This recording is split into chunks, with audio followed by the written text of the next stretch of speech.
Hello and welcome to Talking Tent, a podcast about movies, TV, and all the content we can possibly consume. I'm Zach. And I'm Irma. We are a married couple whose shared love of movies and TV cannot be contained, so we've decided to share our thoughts, opinions, cheers, and occasional jeers with the world. Thank you for joining us once again.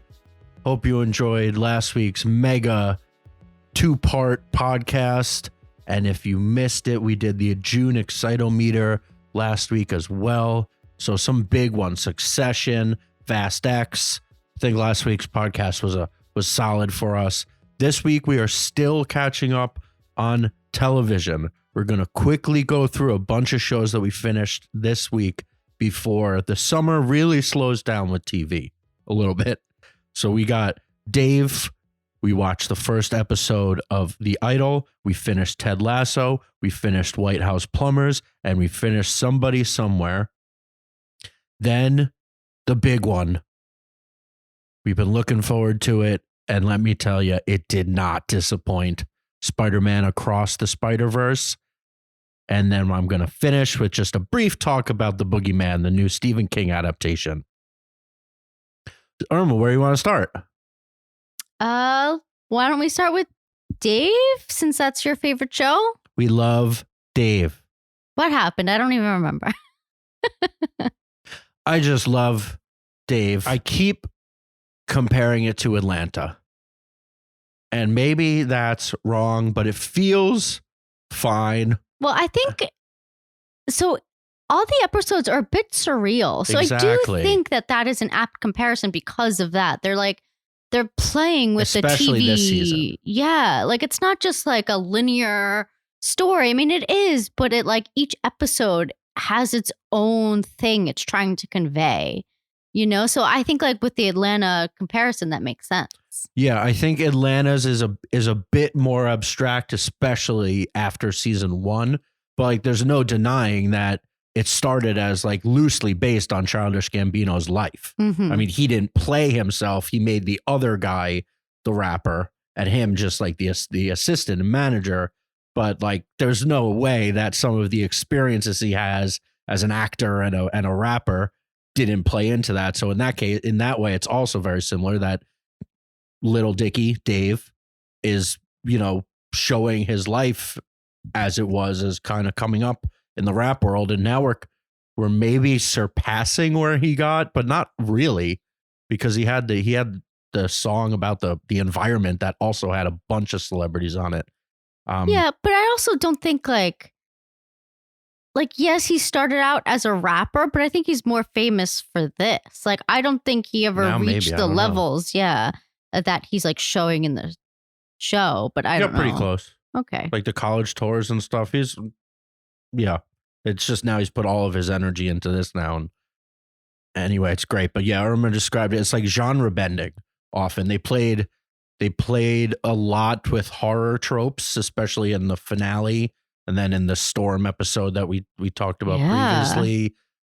He's obviously like really funny, and what I love about it is even in the horror-esque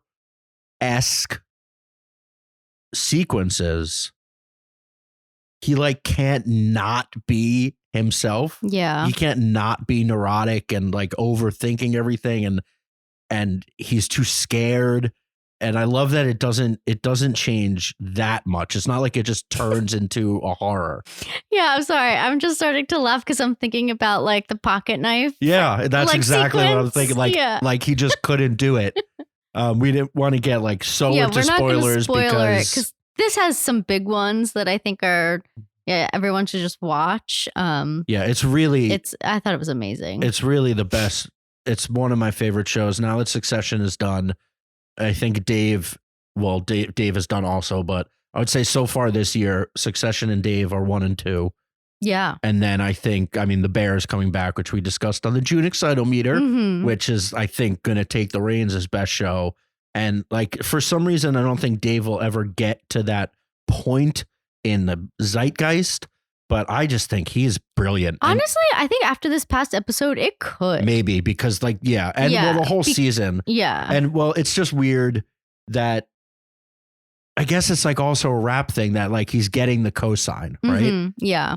That like there's a lot of people throughout this series, and then there's two. There's two big ones in this one, in the finale. That is like, oh, okay, yeah, we are stepping up in not just stepping up. You are fully, basically the top. Yeah, like, the where top. do we go from here? Exactly. And then that one of the cameos is not even a cameo.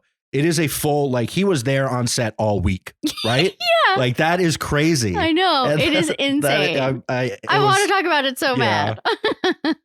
Maybe we'll give a little more people time to watch it just because, it's 10 episodes, so if they fell behind, but, like, the highest of recommendations. Yeah. Amazing. Amazing. I mean, this episode, the whole season was a bit like, you weren't, like, on edge, but it was kind of, like, thrilling as in like a season. Like it was like, okay, what's gonna happen now? Like, oh my god, on the edge of your seat in a way. And it seems silly about this like guy who's trying to make it in a rap. I don't know, like trying to be a rapper. Yeah, it's really great. Highly recommend. And it's also very funny. Very funny. But yeah, there's like tropes in it that we followed. He was on tour, his first big tour. So like that comes with attention, but then through line through the season is, and he calls it the trying to find love, the looking for love tour. And it just like, it's so that part of it is just like trying to find someone he can love. Then, looking into himself about why he can't love people. And again, I keep coming back to this. And it's kind of been proven out with interviews and such with the people around him. But it just feels so honest to how Dave Bird, the person, actually is. And like, obviously things are made larger. Mm-hmm. But it like, I think that's really what stands out. It just feels so honest. Yeah. And I feel like it's extremely relatable. Yeah. Like, even if you're not like as neurotic or maybe like not as like, mean, even though no one's mean, but like, I don't know, there's just like things that happen. I just feel like it's meant to make you feel uncomfortable and you have to figure out kind of like why you feel that way. It is kind of like a moral thing and a weird, I don't know, it's just crazy what the show makes you think about. But yeah, highly recommend. Yeah, watch it if you haven't, then tweet us about it or email us about it. And it's going to come up. It's definitely going to come up when we do the second trimester awards, because I'm going to mention it. Oh, but spoiler alert. Well, we'll see, actually, because if I can only, the bear is coming. Succession just ended. So we'll have to see. Yeah, but you kind of divided it into like comedy, drama. This would be comedy. Yeah. Even though it's dramatic. And that brings us to the first episode of The Idol, a show that if you've listened to the last 23 episodes of Talkin, thank you very much, first of all. And second of all, that I've been very excited about this show. Euphoria was my favorite show of last year. I've declared Sam Levinson brilliant in his filmmaking. And then I love The Weeknd's music. It's true, you do. And now he's branching out. He's changing his name. He announced that he's retiring. He's not changing his name. He is. This is his name. No, he announced that he's no longer the next album will be the last The Weeknd album, and he's going by Abel Tesfaye. Well, that's his name. Yeah. Well, right. But he's shedding himself of that skin. Very performative. Yeah, I love it. I love when you could like weave things like that into your character. Even like we're supposed to think that this singer normally is in a character, like Sam Smith is just singing as Sam Smith. It's not a being that he inhabits, but like The Weeknd, I guess he is kind of playing with the point. Like maybe it is like, I mean, it's a persona. Yeah. Like when you perform, you turn into this persona or person that you're not like every day. I mean, I think that makes perfect sense. And we've also talked about, and I don't even know if I want to talk about it because it's just going to lead to... What's the point of his podcast then? No. I want to talk about the show. I don't know if I want to talk about the early hullabaloo. Oh. Because I don't get it. From what I just watched. Well, also, I'm not offended. I mean, obviously it's not for me to be offended, I guess, a 36-year-old man, but I think that's going to fade away very quickly as my interpretation I don't know. of it. I mean, sometimes critics and the general viewing public don't agree, and that's fine. I don't think they need to. If you like it, you like it. Why can't you not like it? That's what I'm saying. Yeah, I don't know. I didn't read that much. I just saw a few things and saw like the Metacritic score is like a 24, and some people are calling it the worst HBO show ever, which is insane because they've seen two. Not even some people have seen 2 episodes. So I feel that's the thing. Like, I think The Weeknd is in probably more of the second episode. This character is a bit, I don't know. But that's the point. I understand. Yeah, I understand. He's a bad man. Yeah. But I think a lot of people, the only thing I can maybe understand about it being like quote unquote disgusting or male gazy is that Lily Rose Depp is basically nude. Yeah, the entire show. Episode. Yeah, she very much is. Which is a choice. Yeah. But I don't think it's an offensive choice. And like, if she comes out in a few months saying that she was uncomfortable on set, like in real life, then obviously we're out on this. But like for people to just push that narrative on a woman, isn't that like the opposite of the point? Like Miley Cyrus walked around like that all the time. She and still looks does. so much like Miley Cyrus and sounds like her, which is her kind deeper of voice. which is I couldn't get that out of my head. Right. That's what I kept thinking to myself is like, well, unfortunately, I was watching the show being like, what were people so mad about? And then I felt myself more tense about you have to read those articles? I know, but I guess. Okay, so then why even talk about it? Yeah. Anyway, I'm just going to, we're going to leave that behind unless if you feel strongly about it, then obviously we can bring it back up. Okay. Do you? I mean, I don't know. I've only seen 1 episode. I'm not making judgment yet. Great call. So obviously I love I love Sam Levinson's vibe. It's undeniably similar to Euphoria in vibe, in direction, like his filmmaking, camera work, cuts and music and filtering and just the way that he stages things, I find so intriguing. Yes, I agree with that. He does do very like beautiful pictures. Yeah, it's artsy. It feels like especially something. with like the lights, like yeah, it's very and then in this case it makes even more sense than Euphoria. That's like it's very music video-y. It is very music video-y. There's an aura about the whole thing. And it also helps that he has like the synthy music behind pretty much the whole show. And then the big talk so far has been about Lily Rose Depp herself. And I guess I already heard that she was great, but I thought she did a fantastic job.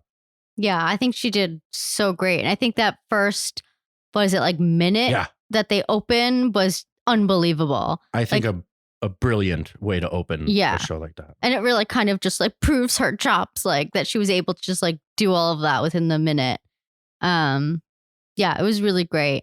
And I know I said that she reminded me of Miley Cyrus earlier, just kind of with like looks and voice, but the general story, I don't know. Zach probably doesn't want to get too deep into details, but it really feels like a Britney Spears, like downward spiral type of story. In that, like, Britney met someone, they go out partying a lot. Then her parents are like, what is happening here? And then they kind of do the conservatorship. I mean, that's a very, very basic rundown of the sequence of events, but this feels like it's going to be somewhat similar. So I'm interested to see like how this story plays out overall. Yeah, there's no denying there's some Britney in there. They even say it. Yeah, they do say at it. one point in the music video that she's making. But I think I found myself thinking of slightly more contemporary. Like I said, Miley Cyrus, Demi Lovato. Maybe Demi, but yeah, I just feel like Britney's story is so famous that like there's like, I forget the names of the guys that she became close with, and they like really like infiltrated her life, and they were spending her money, driving her cars, living in her house, and that's kind of really what it makes me think of this story. So yeah, like just taking advantage, because they even say, what is it? Jocelyn has like mental problems, and like she needs help and everything. So, but yeah, Demi Lovato, I don't really know too much about her background, but I do know Selena Gomez. It's like an amalgamation of all I of understand, these but I people. don't think those were as severe as what happened to Britney. Yeah, I mean, sure. And then I just really like, so far, Sam Levinson builds this like real life tension so well. It's like in every scene almost, I feel a little uneasy, and sometimes very uneasy. Mm-hmm. And it's just like two people talking. And then especially the tension in the opening sequence about the picture. And just that reminded me of like the Dave episode on the photo shoot, or like a Succession episode where it's like this is one little thing and all this stuff is happening around her. Yeah. And yeah, it's, again, she's nearly nude the whole time, but like it's about the objectification of these people. Yeah. So like just because they're showing it, I think like it makes sense. They're not going to make a show about that and then just not show it as it is. But then I also like that at least how I interpret it is like he plays it as like, is this sexy or is it a little disturbing, or is it both? Like obviously she's an attractive person. Yeah. And her boobs and butt are out most of the episode. But like, am I supposed to interpret it as like, oiga, great, or like, this is like a lot? Yeah. And I think it's a little bit of both. And then especially the one scene where that's kind of gone viral in the discussions is when she comes home and masturbates, but she's choking herself. So like, that's not even, there's even in like that should be like the sexiest thing is like fraught with like, oh, I actually don't like this. Yeah. So I don't know. I just think the depth is there. I'm interested in it. Yeah. Yeah. We'll see how it goes. I'm not sure yet how I feel. You didn't like it as much. Maybe not as much as you did. I definitely saw what he was doing, but yeah, I don't know. It just feels like, I don't know, a bit too showy, a bit too on the nose, I guess. I don't know. We'll see. Yeah, fair enough. I think it being the Weeknd's idea, in part, is like stopping people from realizing that he's like obviously the villain. And even if he makes himself at one point seem like he's right, well, also everybody is not great, right? All of the people that aren't her are taking advantage of her in some way. Yeah, of even course. if they say they're not or they're on her side. So yeah, I'm just interested to see because I think that Abel is doing a very good job of being like this kind of brooding, like foreboding, yet still charming person. Like I don't trust him, but you could definitely see how you could get sucked in by him. I don't. Not yet. No, I'm very much not charmed by him. But I've never been charmed by him. What? You know that. But his voice. Sure. Well, I'm charmed by him. I know you are. Yeah, we'll see where it goes. I am intrigued, to say the least. Then to the opposite side of the spectrum.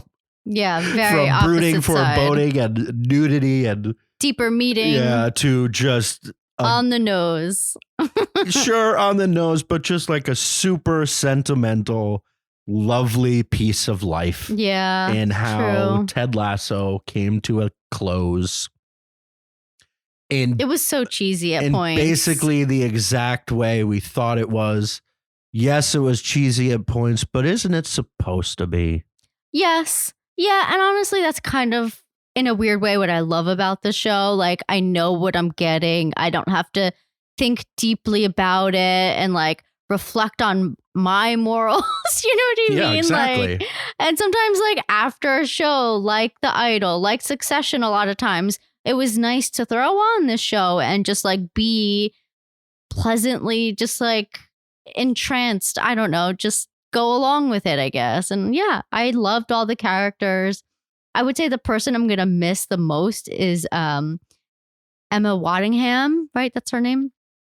I just think she is so stunning. I love her wardrobe.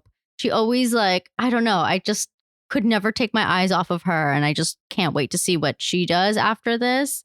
I hope she's in a lot more things. I know she's very tall, and I don't know. So I just hope, yeah, people just like use her more. Yeah, she was definitely the standout. Yeah, I would love say. her. I think, well, obviously, like Jason Sudeikis got much more famous from this. Yes, true. And then the Brett Goldstein. Mm-hmm. But man, his voice was driving me nuts by the end of it. Yeah, you hated it. Because like that's not his voice. Yeah. He talks, I mean, he has the accent, of course, but it's not that gruff. Yeah. Like, I just don't, I think when he made that choice, he didn't realize he'd be talking as much as he eventually did. Yeah. Because in the first season, he really doesn't talk. Mm-hmm. He's just like a player kind of on the side. And then he became a bigger and bigger character.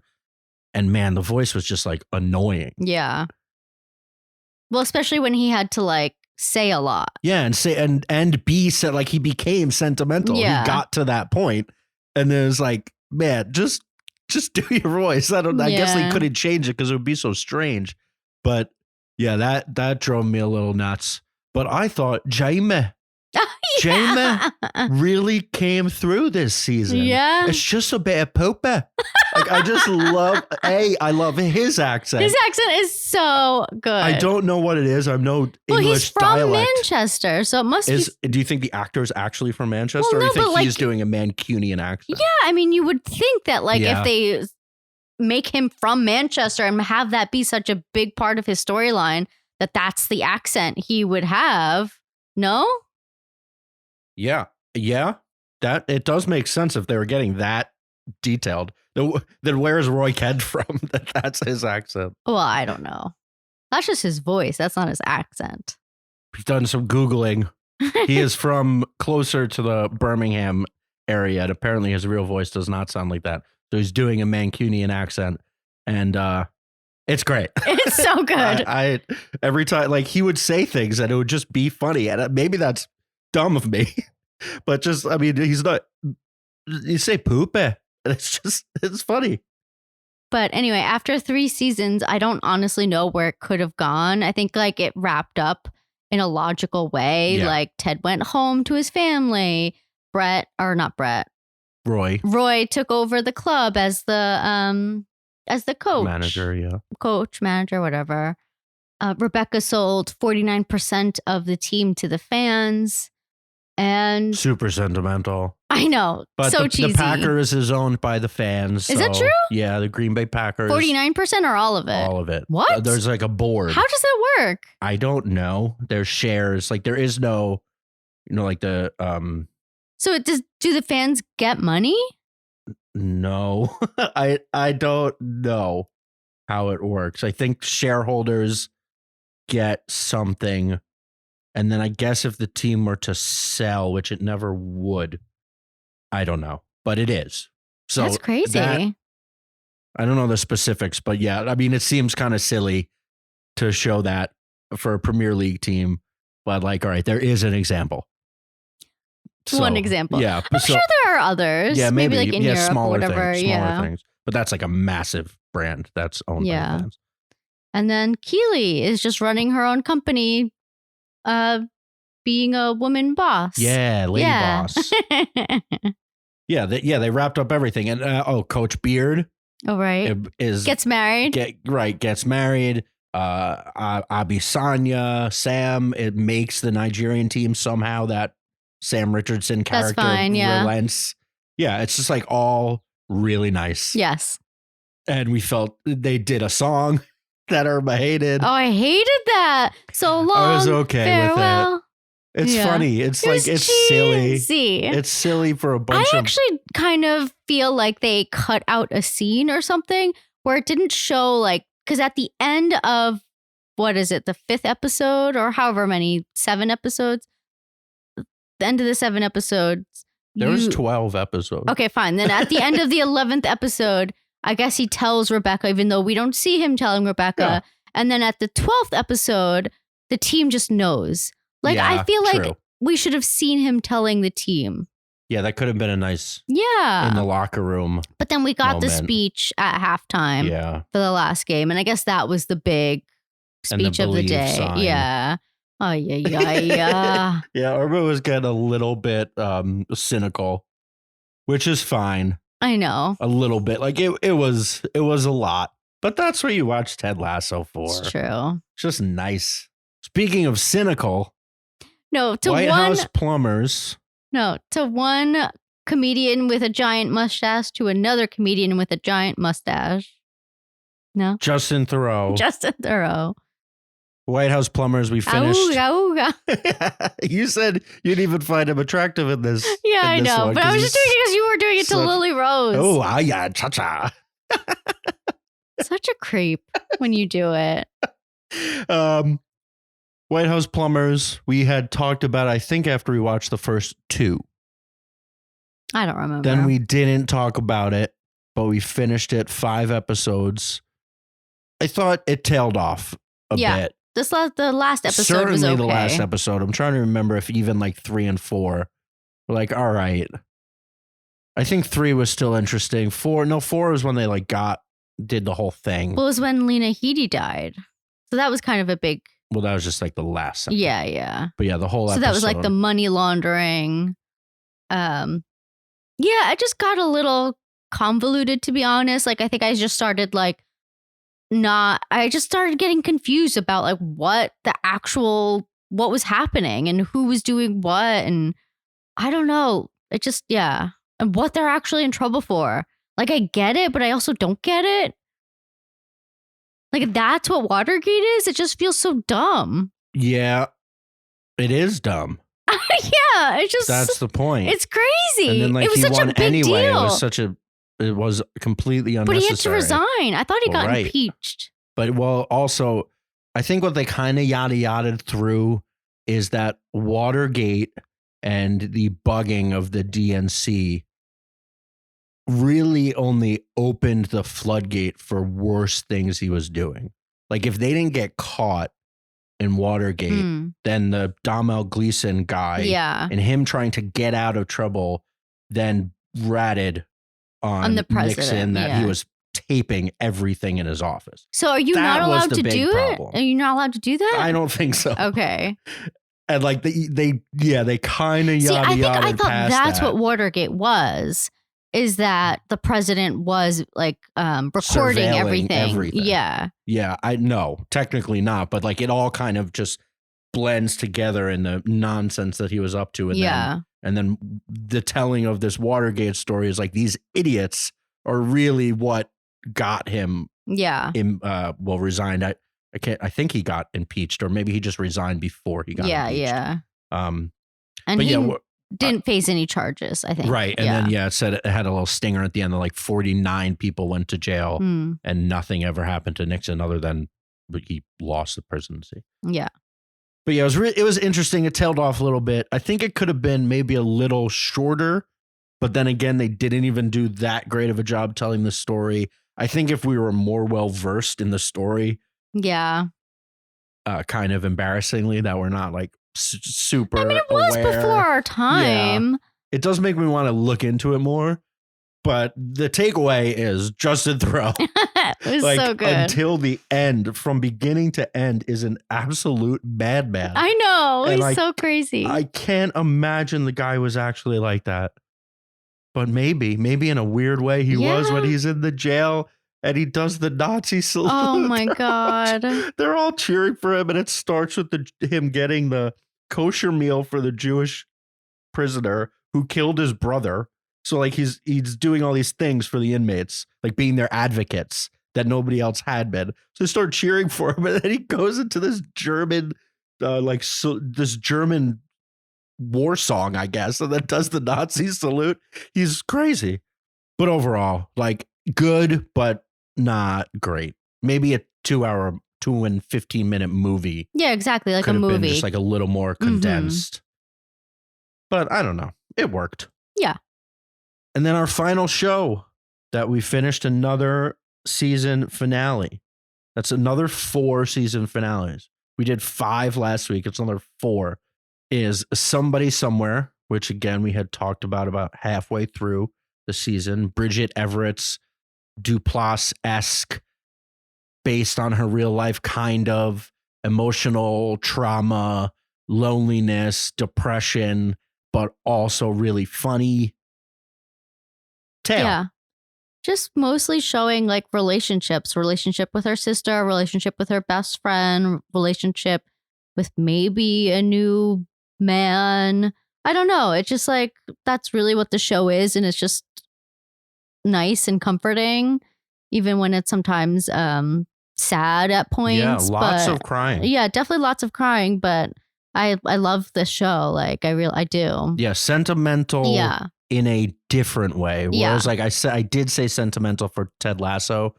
But maybe that's a wrong word for Ted Lasso. Just because it's like a kind of phony sentiment. Although it is. Yeah. It's just a different frequency of sentiment. Sure. And Somebody Somewhere is just a more real life, your ups and downs, your loneliness, your friendship. It's definitely very slow. Like, I don't even think much happened this season, like, and kind of not much happens. Was it the second season? Yeah. Not much happened really the first season either. And that's okay. And I don't really expect this to like go on some crazy, like big arc and for Bridget Everett's character to come out of this like a changed person. Like, no, because that would feel very unrealistic, similar to like Succession. Like, no, like people don't really change that often or over very long periods of time, maybe. But yeah, so this just feels like real, and it just feels like we're just seeing like just a little slice of life in wherever they are, Kansas. Yeah, just people living their lives, but they happen to be pretty funny people. Yes. So we had date night this week on Friday. We didn't actually even talk about what we did this week. We haven't really done much. I went to the beach on Friday. It was very nice. My first day at the beach without Zach, because he hates the beach because he's a curmudgeon. I don't hate the beach. I don't love the New York City beaches. Why? Which I think is a pretty fair thing to say. If we lived much closer, sure. But Whatever. To drive an hour in traffic. I wasn't that much in traffic. the concrete jungle. To sit on a crowded through beach. The city. To sit on a crowded beach. Walking from finding a parking spot. And it wasn't that crowded. And the parking spot, it was fine. We were a block away. I like to walk out my door and be at the beach. And how's that going for you? Or walk down the block. If I don't get that, like, I want a pool in the backyard. I'd also like a pool. That's just me. Well, after the beach, I came home and I immediately went to Across the Spider-Verse, or we both did. What'd you think? What did I think? If anybody's following our socials, please do. Talkin Tent on Twitter, Instagram, TikTok, which I haven't been as good at, but I loved it. Incredible. 5 stars, 10 out of 10. Technically, I gave it 4.5 stars because I don't give almost anything 5 stars. Oh my God. On Letterboxd. You can find me there too, Zachary C. Hoffman, I think. It has 4.5 stars. I called it maybe the best comic book movie of all time. At least modern comic, like within the last 2 decades, let's say. Can I also just say I loved this movie? I don't think I don't really read comic books, even though like I think we have like bare minimum like a couple. But this movie, these franchises, this animation, unbelievable. I absolutely love it. I think for anyone who feels like a comic book, no, that's a turn off. I don't think I'd like it. Please just watch these movies. They are so good. And even if you don't even know what's going on at points, I think that's okay. Because like I was so immersed, like fully engaged. Like I just couldn't take my eyes off the screen. And I just kept like hitting you, I think, when I got excited. Because I was like, are you seeing this? Yeah, it was beautiful. Yeah, we saw it in our beloved Dolby Theater. And boy, with the teens. With the teens, they were great. Yeah. First and foremost, I think the visuals is the number one thing. Yeah. The animation. To talk about. Unbelievable. Into the Spider-Verse gave us a hint. It was obviously incredible. The animation was revolutionary. And then this one, as many sequels do, went bigger and better, especially with the animation. Yeah, it definitely blew the first one out of the water with the animation. I was so impressed. This one opens with Gwen as Spider-Girl, and it shows us her world and her universe, and the animation in her universe is just stunning. It is stunning. Like inspired by like watercolor. And I actually listened to an interview with one of the co-directors, Kemp Powers, and he was saying that in her world, it's all based on her mood and how she's feeling. So the colors will change. And like at one point she has green hair, and then it will transition to pink hair when she's happier. And yeah, I just think it's so beautiful. And like, honestly, like half of the time, I think I wasn't even paying attention to the actual story. I just couldn't stop staring at how beautiful everything was. You could stop this movie at any point and just screenshot it and have like a beautiful piece of art. It was so beautiful. Yeah, so in the first one, we have a few different characters come into Miles's universe. Yes. Which was really cool, of course.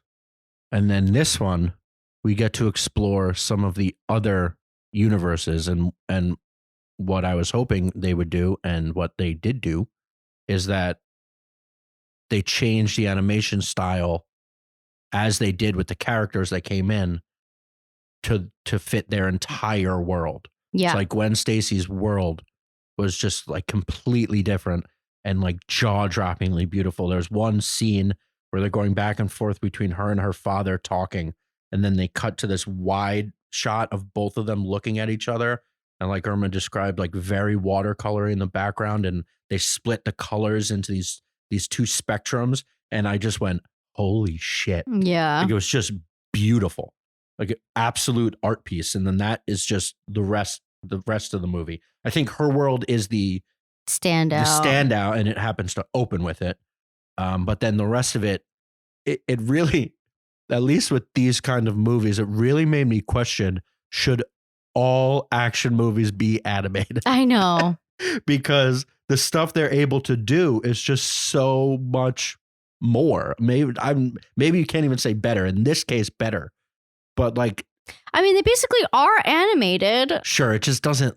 Like, there's like things they still can't do. Yeah. There's still things they can't do. And in this one, like the sky's the limit. It's just they're drawing things, and it was amazing. All of the action is just riveting and beautiful. Yeah. I also want to say in that same interview with Kemp Powers, he was saying like, so there's a ton of different Spider-Man in this. They essentially have what is it? What's his name? Oscar Isaac. 2049. No. 2099. 2099. So in Oscar Isaac's universe 2049, 2099, he creates like a Spider-Man hub. What? Yeah. Yeah, so you see, we won't like go into the actual like story points, but you see so many different Spider-Men there, and they're all different. And it's just like so cool when you like really just like start looking at all the different characters. And so in the interview with Kemp Powers, he was saying that they actually brought in the artists who drew all of those comic books in to draw their Spider-Man. And I just think that's so amazing that they were like credited and giving that opportunity to say like, no, this is how this would be done. And this is how they would walk and how they would move. And I don't know. I just like think that's like so empowering because a lot of times with these comic book movies, the writers and the artists of the original comic books are so like disposed of, to be honest. They're not credited. And I don't know. I really loved that they really just took the time and the thought to make sure that they were like accurate. Yeah, it's really cool. Yeah. And there's a bunch of new characters. I did miss Mulaney's Spider-Pig, but we had Jake Johnson back, and they added Oscar Isaac, who did a wonderful job. Really, and a bunch of people are talking about this, but I think voice acting in animation gets underrated, but everybody was just so good. Like, I found myself not even thinking that it was animated. Yeah, just because it just looks so cool. And just all of the expressions. I mean, it took years for them to do. It took like 5 years. Yeah, so I guess not every movie could be animated because it takes even longer. Because sometimes with animation, or even sometimes when they film things in black and white, I find that like it's a little less relatable just because it's not people. Yeah. You know, or like in black and white, like things, there's just something that's off about it, which obviously that's just not how we see the world. But in this, I didn't feel that at all. And then the voice acting by everyone, Haley Steinfeld, Jake Johnson, Oscar Isaac, Issa Rae's in it. Issa Rae. I know that's, we got excited. Yeah, we were like, oh, Issa Rae. Yeah, I guess I didn't see that character in any of the trailers or she didn't talk enough for me to realize who it was. And then the parents play a much bigger role. Yeah. In this one. In the first one, they're around, but they're very like basic parents. And then this one, it's kind of all about children and parents and their relationships, and that leaks into the Gwen Stacy story as well. And then Jason Schwartzman as the villain, even though I don't know if he's the villain, but maybe he's the MacGuffin. I don't know. That is the only part of it that I think it's still absolutely worked for what the story told and how he functioned in the story. He wasn't a great villain. Really? Oh, I disagree. But I think it was okay. Yeah. Because of what it allowed them to do in the fights that they had with Miles. Yeah, it was so cool. But like again, we're not going to spoil this one, but like the spot ultimately doesn't matter that much. No. And the real plot line is surrounding other things that happen.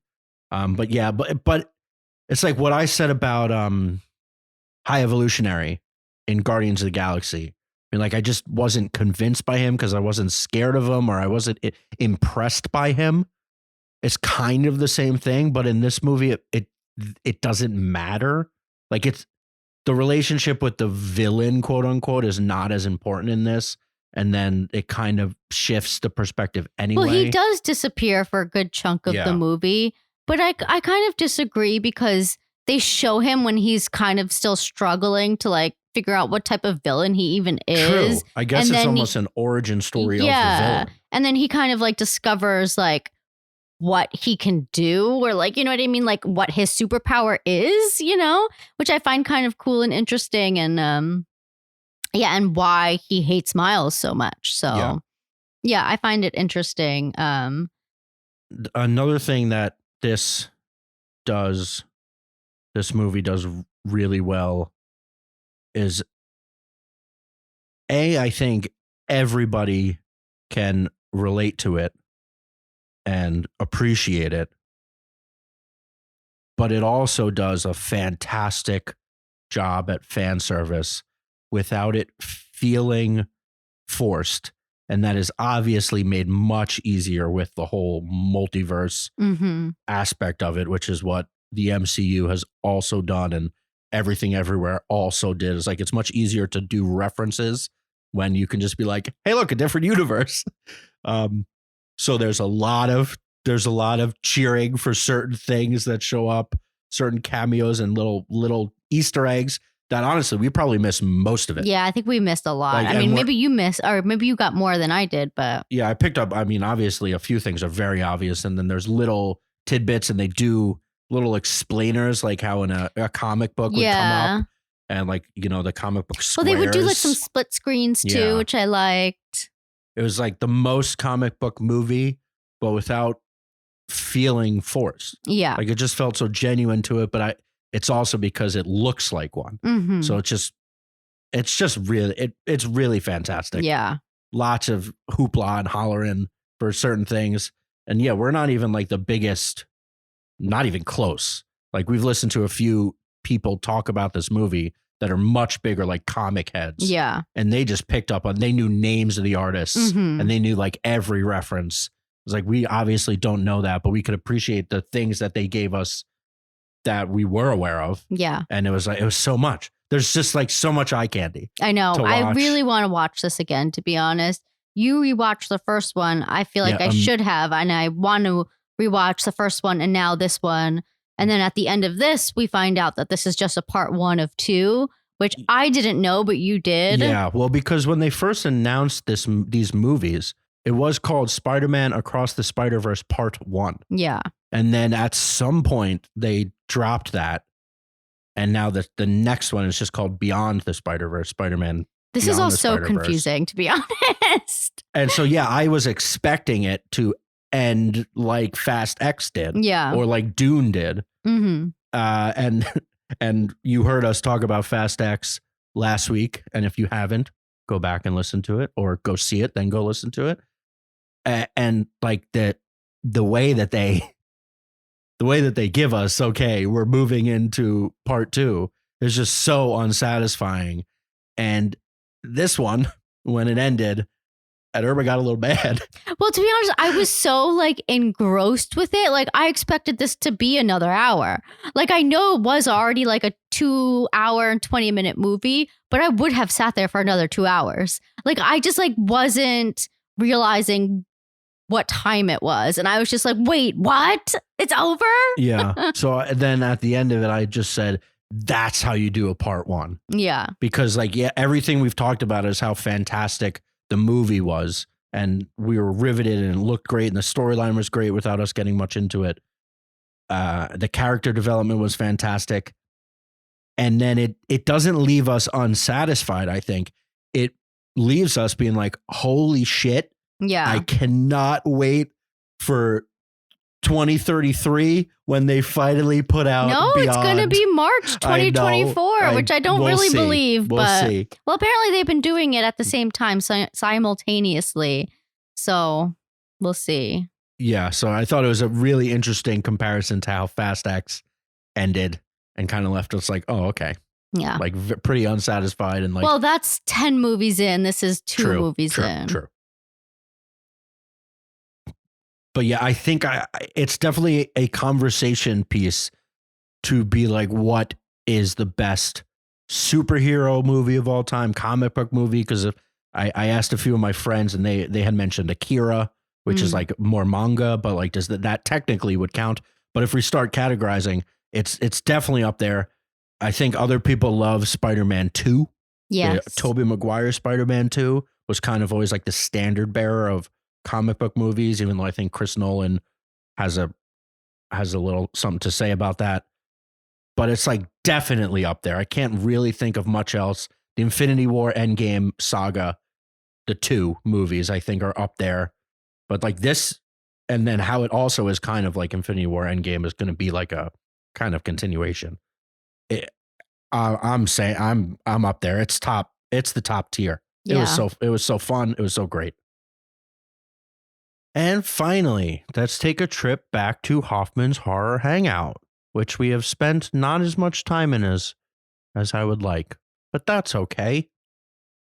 This week, actually on Wednesday, before date night, I went by myself to go see The Boogeyman, the new Stephen King adaptation directed by Rob Savage, who had done Host, which I talked about on last week's podcast. It was kind of, I think, the COVID horror movie, very low budget. Everybody was on Zoom. It was a seance via Zoom, and just like really clever how they were able to use that. I'm kind of a sucker for some of those. Like Unfriended is also really cool, doing the same thing. And I was really intrigued to see how that would translate to a much bigger budget, much more traditional in a sense, horror movie. And there were definitely some highs and then some like mediocrity towards the end. And again, without getting too spoilery, I'd say it was a solid traditional horror movie. And then early in the movie, there's a lot of really good scares. It's very quiet. It's a very quiet movie all around, to the point that I could hear the other movies in the movie theater, which was very annoying. So maybe I think in general, I would have liked this whole scenario better just sitting on my couch at home in the dark and been like, ooh, is the boogeyman over there? And I know I often talk about how sometimes horror movies and comedies are better in theaters, but I'm starting to think comedies, yes, because I just love when like everybody's laughing. Like that gets infectious. But most people really annoy me with horror movies.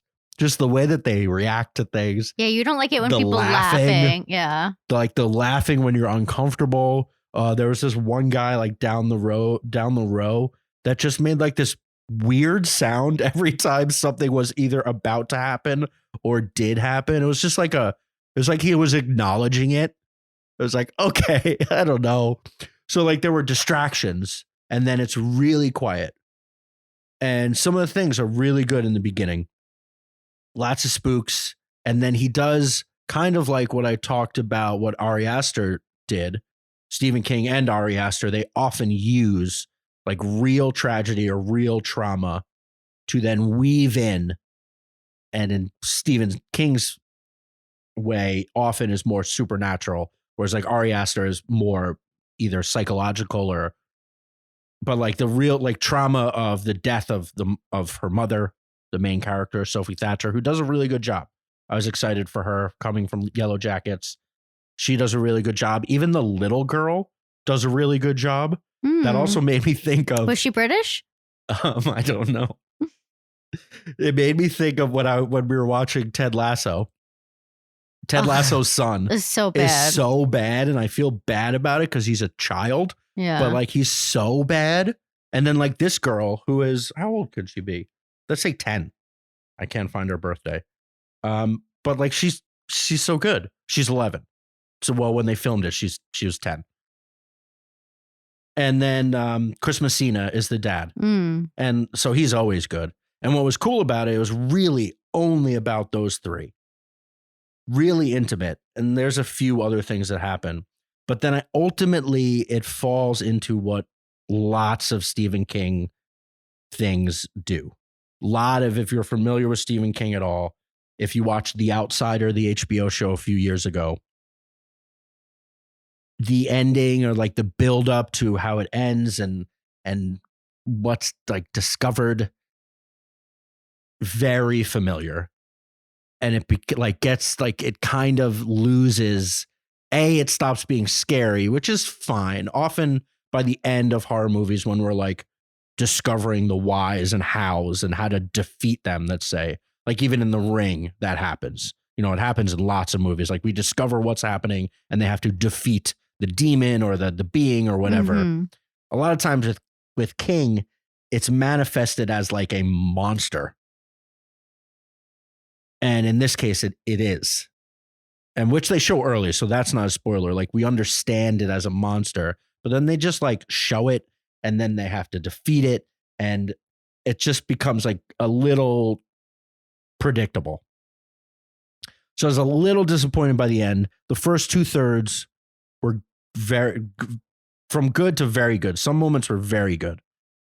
And then one other thing that bothered me is I think Stephen King has a trapped in the 80s bullies problem. There's so many things that he has that have been adapted of his and the books I've read that like in the 80s, I guess it made sense. You know, the people that like threw the, I think it's in it, the bullies that like threw the rocks at one of the kids and nearly killed him. And like that trope is so prevalent in all of it. Like this girl's friends, well, it's really like the friends of her friends. You know, it's like a classic high school bitch, but she's so awful that it really takes away from it. You're like, all right, this girl's mother died. You know that. She's been out of school for a little bit. And the first thing you do is just start bullying her again. And like she tells you that their dress is her mom's and you smash a milkshake into it. It's like, nobody is that horrible. Yeah. It's just like, maybe they are, but it was just like so on the nose of like, you're a bully. And just didn't need to be, because again, the movie was mostly about just like these three people in the family. That thing really took me out of it. I was like, who is this girl? I feel like that happened in another movie we watched. Like, I think bullies, to me, maybe this is not relatable to us anymore just because of our age. Maybe. But like, is that still like a big thing? Like, at least in that level of bully. Maybe online, sure. Yeah. But like in person, I don't know. I just feel like that's a lot. You definitely always still hear like kids are mean. Yeah. Well, these aren't like, they're high schoolers, so like they're a little more aware. But, well, yeah, I had a friend and he got one kid, his mother died and one kid said something awful to him once. So I guess so. Yeah. But it's just like when it comes out, like that's the only thing she is like saying these awful things. It just feels like a little too on the nose. But maybe, yeah, kids are pretty horrible sometimes. I just think we're like so far removed from it. Yeah. Well, some adults are horrible too. Yeah, true. Some political figures are horrible. Anyway, The Boogeyman, I would say watch it on on Max when it comes, or whatever it comes to, because it will. It's good, but falls short. To Max? You know it's coming to Max? I don't. Oh. I forgot even what company it is. Maybe Paramount, actually. All right. Well, I think next week we're taking a break. Yeah, we'll take 1 week off unless we bring our equipment with us. We're not. Okay. We're going to be hiking the Red Rocks. Yeah. Are you excited? You don't seem excited. I am excited. Oh. We're going on vacation. Well, first I'm going to work a conference, and then we're going on vacation in the desert. I'm very excited.